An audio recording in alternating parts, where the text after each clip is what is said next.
Hello, everybody. I hope you are doing well today.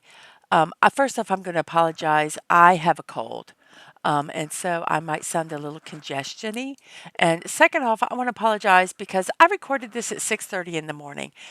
When I first started it, I did the first three sides, cutting it, and I realized I wasn't recording.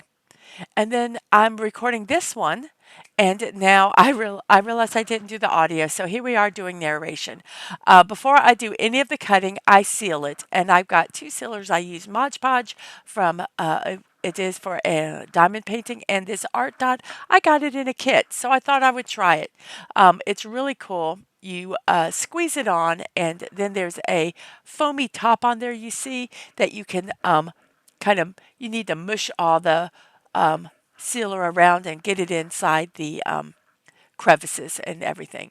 So the reason I do that is because there still is adhesive on the painting, and I don't want dust or anything. And it also lessens the chance of the drills falling off. After all, you spend a lot of time working on these. So let's make sure that we keep it as safe as possible. And when I put that on, I let it set for 24 hours before I do it.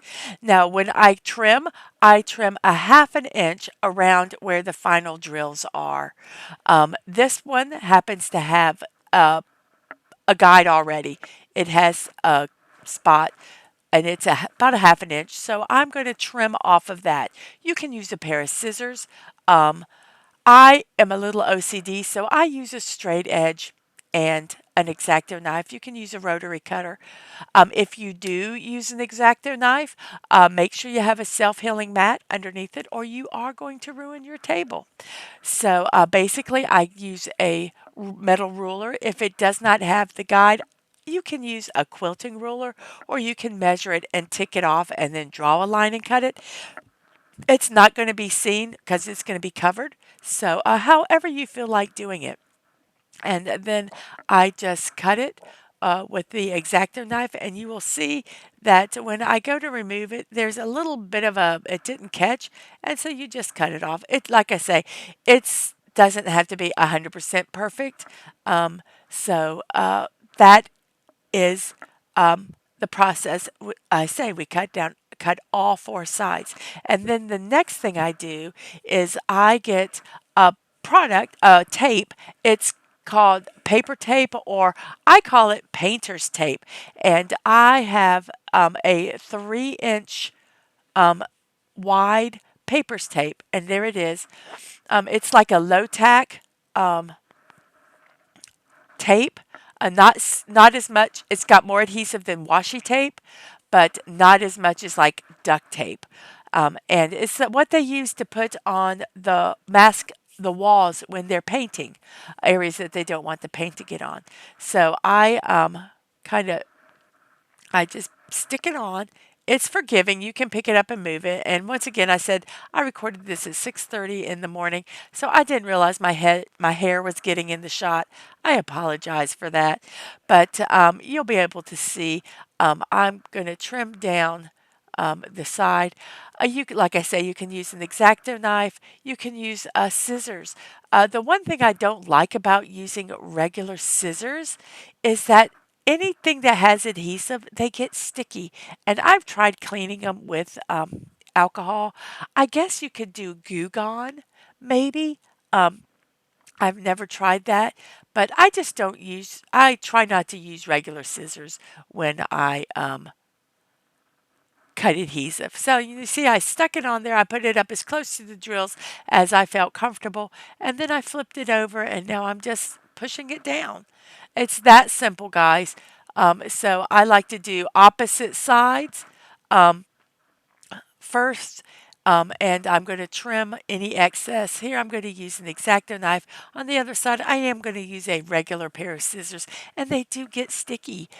So it's a little annoying. That's why I do have some scissors that I buy like at the dollar store. They're cheap scissors. So if I do mess them up, then it's not quite so horrific.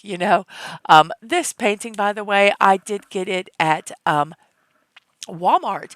They were closing them out. They really don't seem to be having a lot where I'm at anyway. So I got it for $7, and I think it doesn't look too bad. So there I have completed both of the long sides, and now I'm going to do the short side once again, just the same process. Going to push it on, and I'm going to cut it off. And I cut a little bit more off because I do something specials on the final sides that I do. So this kind of, I think, makes it look cleaner. Now, you're not going to really see it here. I do get it where you can show better. But on the short side, the side where I put the painter's tape first folded, I cut up to the edge. I just do a straight edge, and then the longer side, I'll cut it at an angle. And you will see it will make a nice finish. So here, let me show you there with my hand. See the short edge, I just do it straight to the thing, and then I do a fold over. Um, excuse me. And so it folds over, and then I'm going to do that for the other side.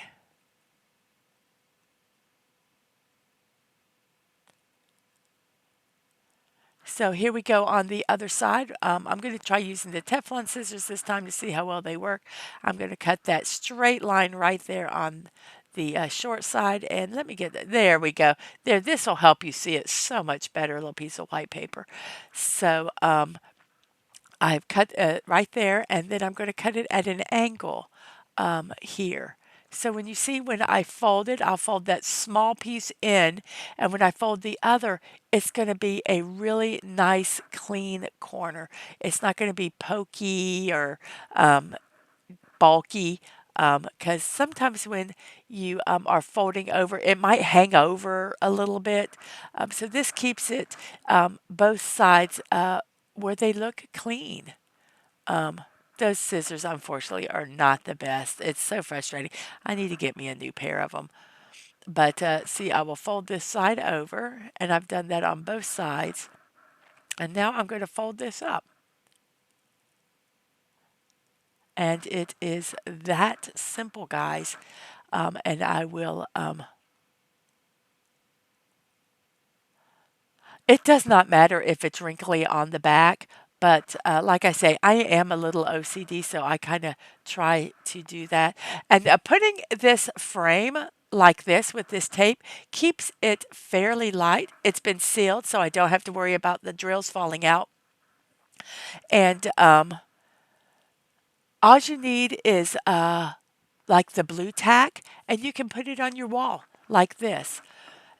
Easy, easy, easy. So we're going to work on the final side, and then you will see the final product. So here we are. I have already trimmed it, and I am going to fold it up, and it will be complete.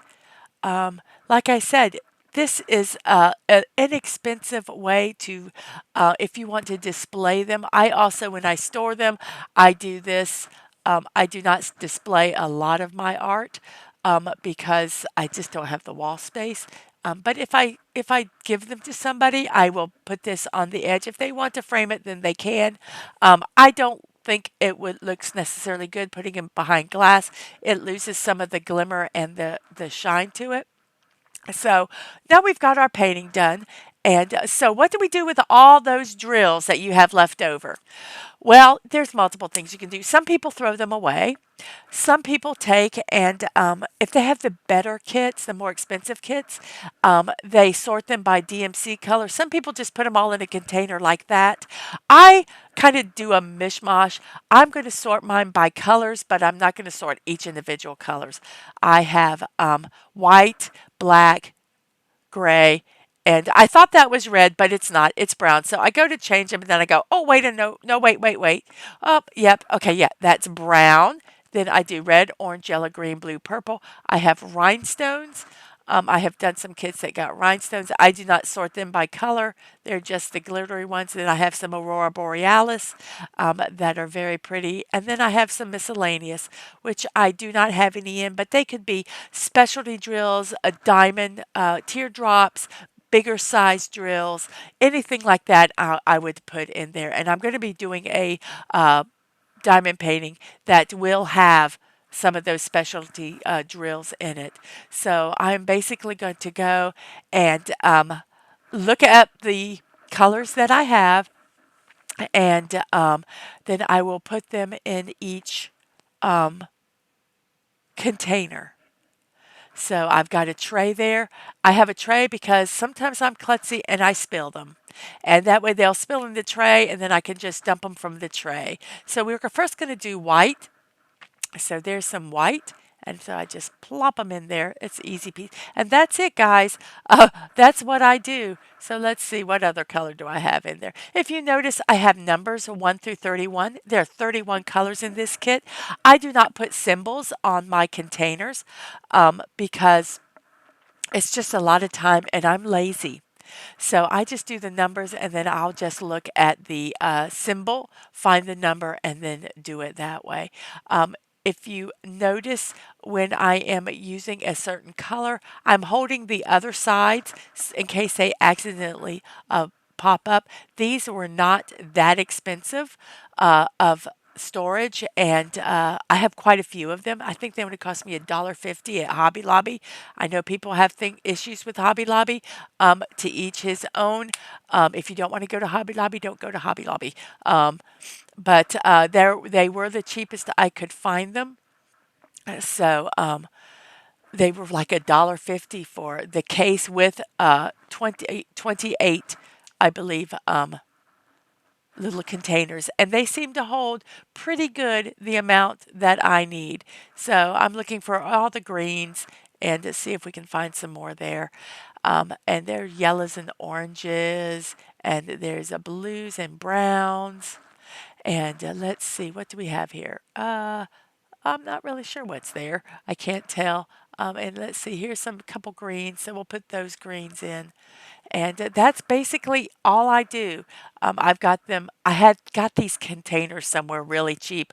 I was going to use them for Legos, but I decided to do them, well, use them for these. It was something I had around the house. I got them like that whole case of them for $7 at a like a resale store. So here are blues, and we're just like I say, I just stick all of the blues in. Uh, and if I need a blue, I'll just pour it in the tray, scoosh it around, shake it around until I find the color that I want. Um, I just don't have this the uh, storage or the brain power to sort these by DMC colors. There's a lot of DMC colors out there. If I ever do a really expensive kit, then I might. But like I say, I don't spend more than $10 on a kit. So there's my colors. I basically keep them in the box. I fold it up and then I put it underneath my table till the next time I am going to unkit. So once again, this is the Starry Night. There's all the empty containers, so they're ready for the next one because they're already numbered. And like I said, this only cost me $7 at Walmart.